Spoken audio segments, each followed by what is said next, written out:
ray aman-dreny eto anivon'ny diocèse ary solitena ihany koa amin'ireo ray aman-dreny mampiominatsika ao fivondroam-ben'ny eveka amin'ny andraisantsika eto amin'ny diocèse n'Antananarivo an'ity olo-maso lehibe ity dia omenanao monseigneur izay fitenenana izay.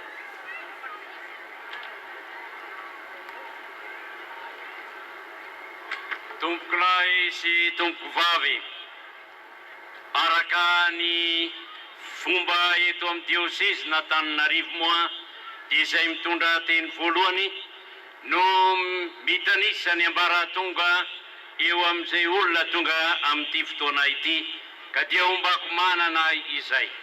Tompoko lahy sy tompoko vavy, miala tsiny indrindra aho raha dia mateti-piavy to sotrokely saingy nametrahana didy moa ka dia tsy afa midify. Andro ray toa zato ho an'ny fiainam-pinoantsika ny androandroany nahafahantsika niara-ny vavaka tamin'ny Masinajoany Bosco. Nahafahantsika ihany koa nanavao ny fandriantsika hanaka ny hatsaram-panahiny. Nahafahantsika nangata-bavaka taminy koa ho an'ireo renim-pianakaviana sy ny ray-pianakaviana aizan'izy ireo manabe ny zanany. Nahafahantsika nanakina amin'ny fitiavan'ny Masina Joany Bosco an'ireo tanorantsika marobe ho avy ny fiangonantsika sy ny firenentsika. Nahafahantsika nangataka ihany koa ny Don Bosco hampianatatsika hitsinjo amin'ny fitiavana ny madinika sy ny mahantra manodidina antsika.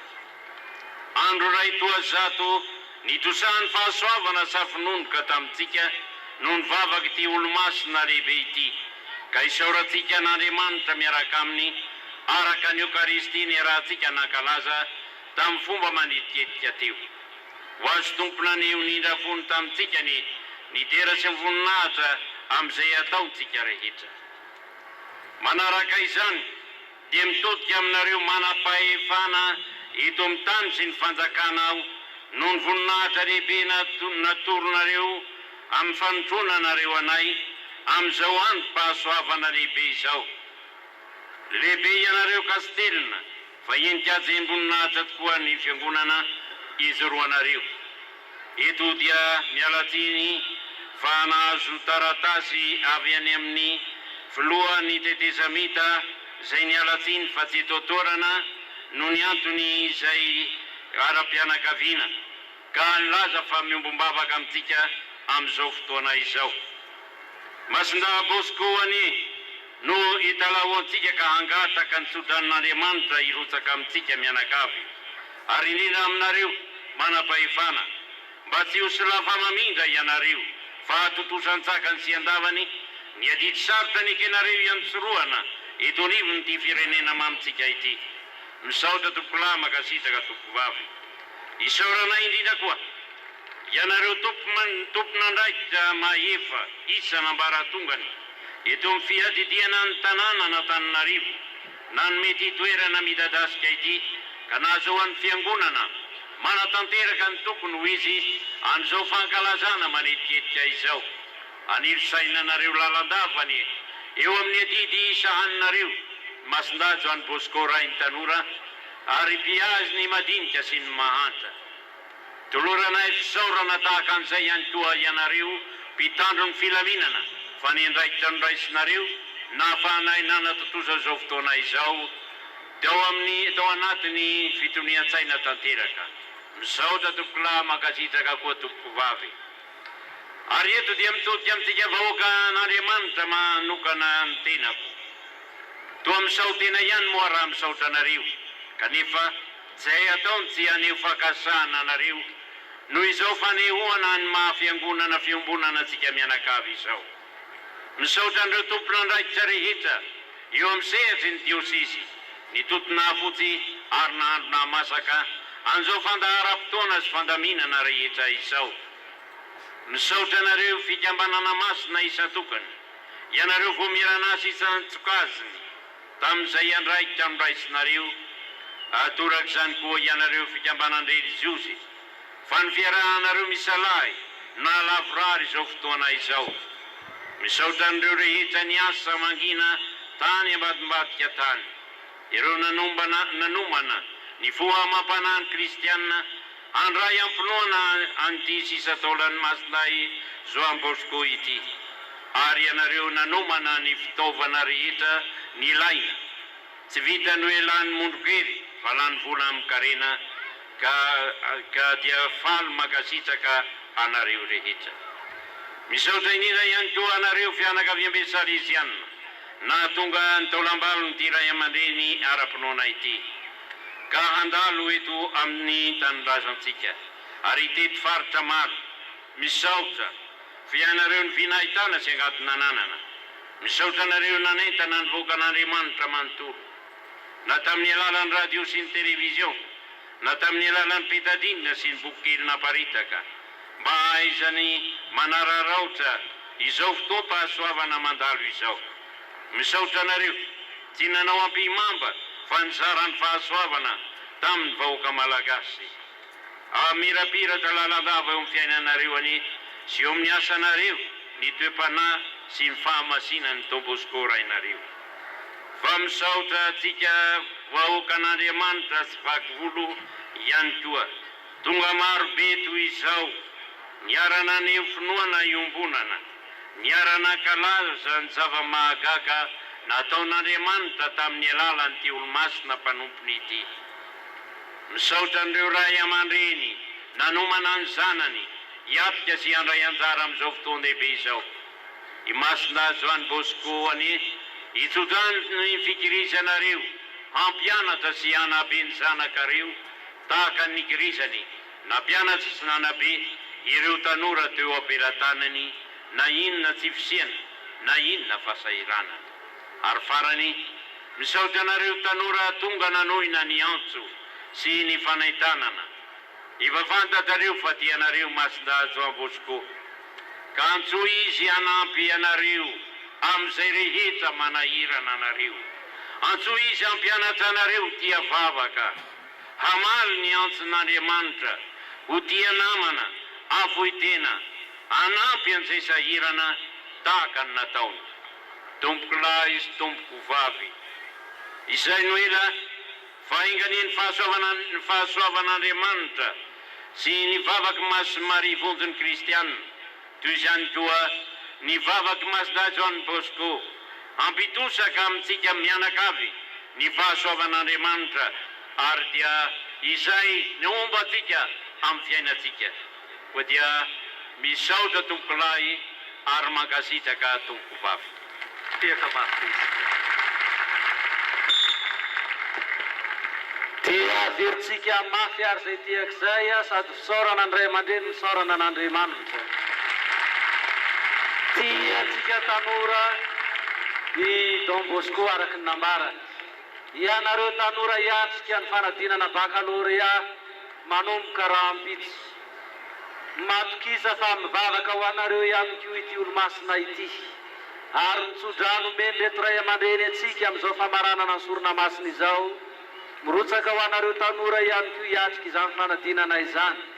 Horeharehan'ny fiangonana, horeharehan'ity firenetsika ity, miara-mitsangana ary sika handray izany tsodrano izany.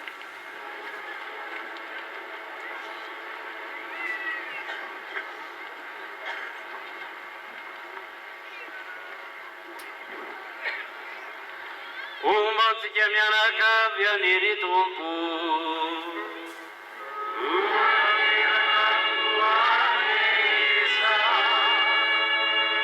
itsodrano antsika ny Andriamanitra mahefa ny zavatra rehetra, ny ray sy ny zanaka sy ny fanahy masina.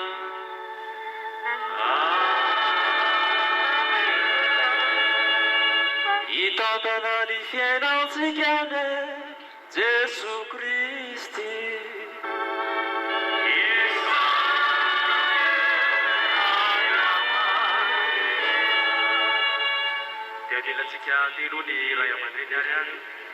Tsodrano vita totoza soamantsara ny lamesa lehibe fitaom-pivavahana ivy ny fankalazana ny fahatongavany Don Bosco eto Madagasikara.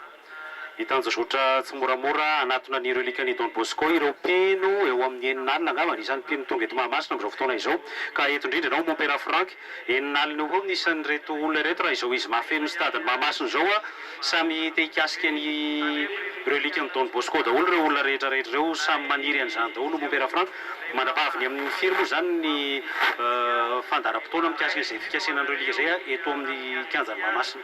Raha araka ny fandaminana ankapobeny moa zany dia vita lamesa zay fa ny fikasihana sy ny fandaminana aorinan'izay mety aharitra hatramin'ny 5 na 5 mahery ny fiandrasana ny Don Bosco eto sy ny fikasihan reto vahoaka kristianina sy vahoaka sy vakovolo tonga eto Mahamasina reto mety amin'ny 5 mahery any zany no ahafahana manatanteraka an'izay fotoana zay. Pera ilay relika zay misy ny tanany havanana zozo zany le eto amintsika eto io fa aiza moa zany amin'izao fotoana izao misy an'ilay relika le vatany ny relika ny vatany ray manontolo zany ankoatra ny tanany ankavanana dia any Turin any Valdôco zay fohy be loharano ny Salesiana zany ny avian'ny Don Bosco any dia any no mipetraka amin'ny taolany ray manontolo ankoatra ny tanany ankavanana zany dia any no azo lazana hoe tsy mihetsika io dia relika anankiray fa mipetraka any Turin zany amin'izao fotoana izao. ary inonavy zany no hita ao anatin'ny relika Hita anatin'io zany dia hitantsika amin'ny ohatran'ny endrika tia hitantsika androany ity zany ny relika zay hitan'io fa ny ao anatiny dia ny taolana rehetra zay nanany Don Bosco dia mijanona ao anatin'io fa ity taolana ankavanana ity tanana ankavanana no entina nandeha mitety an'izao tontolo izao ka isika Madagasikara moa no farany taty Afrika fa andeha hitety any Roma hitety any Eropa indray izy amin'izao fotoana izao rehefa miara avy te Madagasikara. Hoe ny tanany ankavanana no entina mitety firenena maro ina ny tena hoe hevitra hoe tanana ankavanana fa tsy hoe rantsam-batana hafa na tahaka zany eo amin'ny tena be amin'ny tenany Don Bosco. Marina tokoa zay misy dikany lehibe ary tsy hoe kisendrasendra no nanaovana azy tanana ankavanana. Ny tanana ankavanana ho an'ny Don Bosco dia ilay tanana zay nanome tsodrano indrindra ho an'ireo tanora zay nanatona azy nanomezany tsodrano na amin'ny alalan'ny sakramenta fabevana io na amin'ny alalan'ny tsodrano zay nanomezany an'ireo tanora ireo ka manan-danja lehibe ho an'ny Don Bosco. Io tanana ankavanana koa no nitantanany an'ireo tanora ireo ahita an'izay hoe lalakompana zay amin'ny alalan'izay fihetsika amin'ny alalan'izany tanana ankavanana zany. Ka averitsika kely ny momba ny fanajana ny sisa taolan'ny olo-masina mon père efa noresantsika any tamin'ny voalohany fa nanomboka moa ny fotoam-pivavahana na mesa dia somary fohifohy ny resantsika azy fa afaka velabelarinao bebe koa hoe nanahoana moa tena hoe niantomboa amin'ny culte des reliques ny fanajana sisa taolan'ny olo-masina teo amin'ny fiangonana katolika na ny kristiana amin'ny ankapobeny satria raha tsy diso mitovitovy ny fomba ny orthodoxe sy ny katolika amin'ny fanajana sisa taolan'ny olo-masina. Marina tokoa ny tenao ny sisa taolan'ny olo-masina moa zany ataontsika hoe sisa taolana moa zany fa dikany moa zany hoe amin'ny teny latin hoe relique hoe ny dikan'izay dia hoe sisa tavela ka io sisa tavela io na io mifananan'le olona na ny taolany dia zay mahatonga hoe relique ny sisa tavela aminazy. Zay fanajana zay dia sarobidy satria maneho n'ilay fiangonana ao amin'Andriamanitra tsy hoe fanompoan-tsambo sanatria fa kosa amin'ny alalan'iny fitaovana anankiray nampiasany iny na hoe iny taolana zay avy amin'ilay olona masina iny no anehoan'Andriamanitra zay fahefana zay ka miainga avy amin'izay no ahafahana manompo an'Andriamanitra miainga avy amin'izay hoe sisany taolana na sisana fanana n'ilay olo-masina zay tsy hoe manompo sampy zany amin'izay tovo zay fa manome fahasoavana amin'ny alalan'izay apahana sisa taolana olo-masina zay na sisana fananana zay nampiasaina. fotoana zay nandalovan'ny relika ny Don Bosco zay moa dia nindramitsika foana ilay teny vahiny ilay hoe relika ary raha mampiasa izy amin'ny teny gasy indray dia hoe ny sisa taolana ny olo-masina misy teny anankitelo tsika malagasy tsy manana voambolana tokana ahafahana milaza azy. Marina ny teninao hatramin'izao aloha tsika dia tsy manana hoe voambolana tokana fa natonga azy hoe sisany taolana koa tsy mipiaraka nazavako teo hoe tsy mitia hoe ny taolany ihany fa ilay fananany ray manontolo zay teo aminy na hoy za teo hoe apahana akanjo moa atao ohatran'izao dia azo lazaina fa hoe sisa tavela tamin'izay fananan'le olo-masina zay ka zay no mahatonga hoe relique sisa tavela tamin'le olo-masina zany. Tantara mon père ny fivavahana kristianina ny andohan-tany Palestina araka ny efa fantatsika fa tao anatin'ny tontolo grika sy romana ny tena hoe ny tomboany sy ny roboroboany ka ny culte des reliques ve misy karazany hoe fombafomba avy amin'ny greka sy ny romanina ve sa hoe manahoana misy fototra any amin'ny baiboly any amin'ny testamenta taloha any amin'ny testamenta vaovao manahoana inona no mandrafitra an'izay culte de relique izay mazava loatra ny fomba dia ny ainandreo kristianina tamin'ny voalohany fa na izany na tsy zany dia tsy maintsy miainga avy amin'le fototra avy ao amin'ny baiboly tokotra ny fankalazana na hoe fanajana indrindrandrindra andreny sisa taolana na sisa apahana fanana andreny olomasina reny raha jerentsika ohatra hoe amin'ny testamenta taloha betsaka ao indrindrandrindra raha tsy laza vatsiny hoe ny ampahana akanjo zay tamin'ny Eli ary nomena ny Elize mpaminany zay apahana akanjo zay zavatra zay fa na izany na tsy zany io manehoan'Andriamanitra ny fahefan'Andriamanitra amin'ny alalan'izay apahana akanjo zay teo koa ny hoe ao amin'ny bokin'ny Ecclésiaste ozy mivoaka Israely lay sisa taona lay patriarka na hoe ireo mpaminany ihany koa dia nampiasaina anehoana zay fanompoana an'Andriamanitra fanajana ny sisa taona na apahana fananandreo olomasinareo zay dikan'izay zany dia niainga avany amin'ny baiboly misy ty fanajana ny sisa taona ny olomasina ty raha jerentsika koa ny teny testamenta vaovao raha tsy anao efa tsy lay vehivavy nitsidratsika dia na nino izy fa hoe na dia moritorotra akanjony Jesoa ihany aza novoraiko dia ho sitranao dikan'izay misy fahefana avy amin'ilay moritokatran'ny Jesoa lay fahefana avy amin'Andriamanitra ampiasainy amin'ny alalan'ireny fitaovana zay ananany olomasina.